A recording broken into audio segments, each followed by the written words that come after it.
Во контекст на измените за Законот за судови и Законот за јавно обвинителство, ново формирано одделение за истражување и гонење на кривични дела сторени од лица со полициски овластувања и припадници на затворска полиција.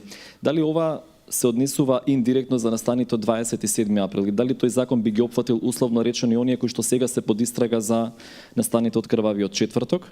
Тоа ми е едното прашање. Дали може уште едно или за законот за судовите беше тоа така? Законот за судови и Законот за јавно обвинителство вели ќе се гонат лица со полициски овластувања кои сториле кривични дела, така што се алудира на полицајци, значи на службени лица од Министерството за внатрешни работи. А бидејќи во истрагата за 27 април има навистина многу лица кои што се осомничени, мене ми е тоа прашањето, дали на тоа се однесува?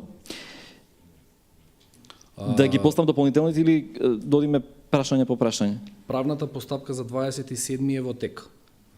Меѓутоа обвинение се уште нема, тој е во фаза на истрага. Значи ние како влада не можеме да се мешаме во работата на правосудството и немаме намера никогаш да даваме коментари за постапка која што е во тек во моментов.